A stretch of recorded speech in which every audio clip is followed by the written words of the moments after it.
안녕하세요. 저는 서울에 거주하는 30대 남성입니다. 이 일은 제가 20대 시절 겪은 일인데 그 당시 애인 대행 알바를 하다 만난 한 여자 고객에 관련된 이야기입니다. 제가 군대를 막 다녀왔을 시기였으니까 대략 2013년에서 14년 사이에 있었던 일입니다. 저는 학창시절부터 친구들과 노래방을 즐겨 다니곤 했었는데 그런 영향 때문에 음악에 관련된 꿈을 꾸고 있었습니다. 저의 전공도 음악에 관련된 학과였고요. 그 당시 학교를 복학하고 나서 평범한 생활을 하고 있었는데 어느 날 저희 집에 큰 사건 하나가 터지게 되었죠. 그건 아버지가 운영하던 사업이 부도가 나서 살던 집까지 경매로 넘어간 상태였고 드라마에서 보던 것처럼 돈이 될 만한 물건은 온통 압류딱지가 붙어버렸던 심각한 위기 상황이었습니다. 아버지는 삶을 포기한 듯이 매일같이 술만 마시며 지냈고 어머니는 아무 말씀 없이 그냥 집을 나가버리셨죠. 그렇게 아버지와 둘이서 원룸방 생활을 하게 되었고 저는 학비를 벌기 위해 틈만 나면 알바를 하면서 지냈습니다. 저 나름대로 최선을 다했지만 학업과 일을 병행하는 건 쉽지가 않더라고요. 거기다 학자금 대출마저도 취업 후에 상환하는 방식은 승인이 나지 않았고 결국 또다시 휴학을 하게 되었죠. 처음에는 1년만 일하고 학비를 모아 다시 공부를 하려는 계획이었는데 한순간의 잘못된 판단으로 정말 무서운 경험을 하게 되었습니다. 사건은 같은 학과를 졸업한 선배와 술을 한잔하고 나서부터 시작되었죠. 참고로 이 선배는 가수 데뷔를 해도 이상하지 않을 정도로 노래 실력은 물론 외모까지 뛰어난 편이었습니다. 영진아, 너 또 휴학했다며? 집에 뭔 일 있어? 저는 너무 답답한 나머지 선배에게 모든 사실을 털어놓았고 술을 마시면서 솔깃한 제안 하나를 받게 됩니다. 너 내가 시키는 대로 해볼래? 선배 무슨 일인데요? 그냥 상대방 분위기만 맞춰주면 되거든. 크게 어려운 것도 없고 너 정도면 문제 없겠다. 선배는 쉽게 돈을 벌게 해준다는 말만 반복했고 명확한 일에 대한 정보는 언급하지 않았습니다. 선배, 혹시 불법적인 그런 일이에요? 야, 내가 너한테 그런 거 소개해줄 사람으로 보이냐? 그런 거 아니니까 걱정하지 말고 할 생각 있으면 나한테 전화해. 저는 집으로 가서 며칠 밤을 고민하다 다시 선배에게 연락을 하게 됐죠. 선배, 앞전에 말한 일자리 말이에요. 아직 유효하죠? 그래, 당연하지. 내가 문자로 주소 하나 남길 테니까 오후 2시까지 와라. 늦지 말고. 그렇게 약속 시간에 맞춰 선배가 알려준 곳으로 향했는데 거긴 평범해 보이는 작은 사무실이었습니다.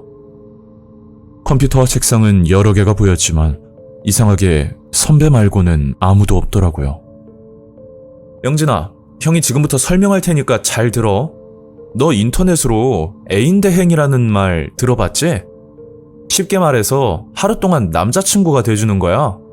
뭐 별거 없어. 같이 밥 먹고 영화 보고 때에 따라 술도 한잔하고 패턴은 늘 비슷해. 알고 보니 선배는 애인 대행 사이트를 운영하는 사장이었고 여기서 일하는 직원도 3명이나 있었습니다. 그리고 상황에 따라 금액이 다르다고 하던데 예를 들어 남자친구와 헤어지기 위해 가짜 남친 행세를 하거나 아니면 부모님 집에 인사를 드리러 가는 그런 특수한 업무들은 비교적 단가가 높다는 말까지 들었습니다.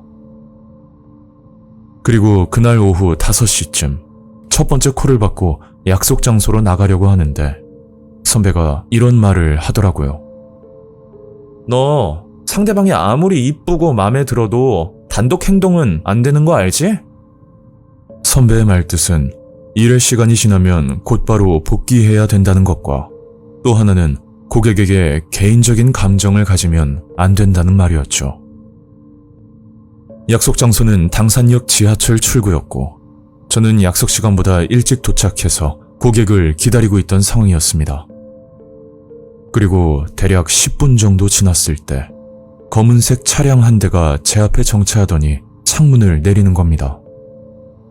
저 혹시 대행 사이트 남성분 맞으시죠? 차 안에는 젊은 여자 하나가 앉아 있었는데 얼핏 보면 저보다 어려 보일 정도로 굉장히 앳된 모습이었죠. 저는 선배가 말한 대로 개인적인 감정은 접어두고 철저히 비즈니스라 생각하고 행동을 했었습니다. 그렇게 고객과 함께 공포 영화를 보러 갔었는데 자꾸만 스킨십을 하면서 다가오더라고요. 그때까지는 영화가 무서워서 그러나 보다 생각했고 그것 말고는 뭐 큰 이벤트는 없었습니다. 영화를 보고 나서 좀 가까워진 분위기였고 다음 코스는 근처 술집이었는데 갑자기 그 고객이 이상한 말을 꺼내는 겁니다. 내가 현금을 좀 찾아야 하는데 비밀번호 알려줄 테니까 가까운 ATM 기계에 가서 한 500만 원만 찾아줘요. 그러면서 카드와 비밀번호를 알려주는데 좀 당황스럽더라고요. 아니, 아무리 비즈니스 관계라고 하지만 처음 보는 사람에게 카드 비밀번호까지 알려주는 건 쉽게 이해하기 힘든 일이었죠. 저도 이런 일이 처음이다 보니 뭐 별 생각 없이 돈을 찾으러 갔었고 제가 이용했던 ATM 기기의 경우 한 번에 출금할 수 있는 최대 금액이 100만 원이라 총 5번에 나눠서 출금을 했었습니다. 그리고 그 돈을 가지고 다시 식당으로 들어왔더니 여자는 보이지가 않더라고요. 처음에는 화장실에 간 줄로 알고 있었지만 한참을 기다려도 나타나지 않았습니다. 참고로 대행에서 만난 이성과 개인 번호 교환은 금지 조항이라 저는 그 여자의 연락처도 모르는 상태였죠. 그렇게 식당에서 카드와 돈을 가지고 어떻게 해야 될까 고민만 하다 결국 선배에게 전화를 걸었습니다.